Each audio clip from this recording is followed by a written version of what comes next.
Di ba nag-oath kami? Kung walang limitations, di wala ng oath, di ba? We will render impartial justice. So, bawal i-violate ng judge yun.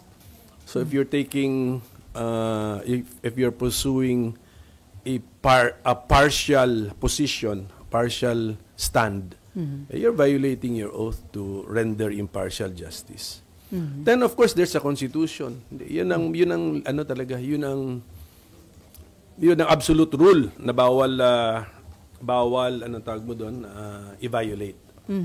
Kaya sir ba nangyari from motion to dismiss, naging motion to remand, motion to return, and recently sinabi ho ni Attorney Tonggol, yung spokesperson ng Senate Impeachment Court, walang physical na binabalik sa House, ito lamang daw ay constructive referral, meaning tingnan daw ulit ng Kamara yung ipinasang articles of impeachment at dagdagan ito ng 2 certification na hinihingi ng impeachment court.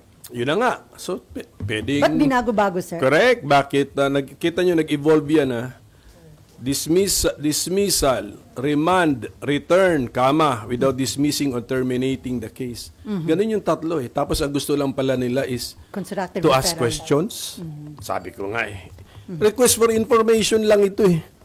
O di, pwedeng mag-order ang court or sinabi ko nga, mas practical yung advisory na lang, eh.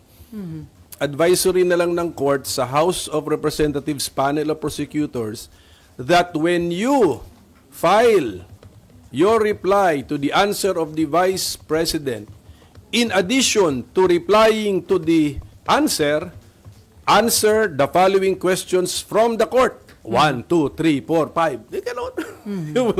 Hindi na kailangan mag-imbento ng magical word na return, without dismissing or terminating the case. So sir, kung gano'n na lang... Tapos meron pa nga doon, until such time that. So, returned until such time that.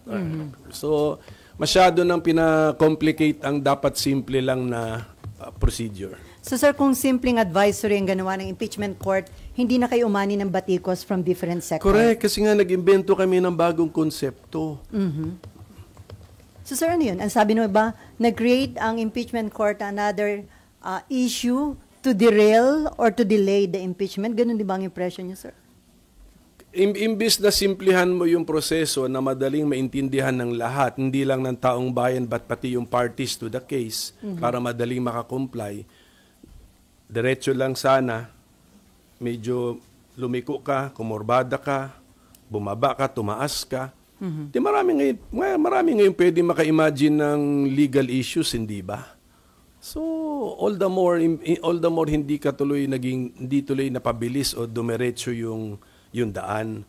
Sa pag-detour mo, meron ngayon nagtatanong, saan ka ba papunta?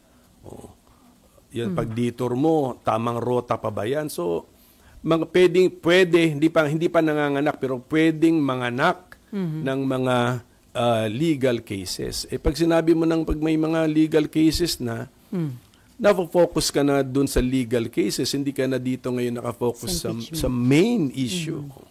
So yun yung basic objection ko doon, na kung ano man yung gustong ma-achieve nung complicated order nila, inventing the return principle, return to sender principle, na-achieve lang sana yun sa simple advisory to the House of House of Representatives Panel of Prosecutors. And don't worry dun sa 20th Congress House of Representatives, kasi ang practice sa Amerika na nung pinasa nung 105th Congress sa 106th Congress yung kaso na impeachment, ang ginawa lang ng 106th Congress, nag-submit sila sa Senate as the impeachment court ng panibagong listahan ng panel of prosecutors. So yun na yung manifestation that we will pursue the case. Mayroon kami bagong nominees o bagong names ng prosecutors. So, simpleng gawin.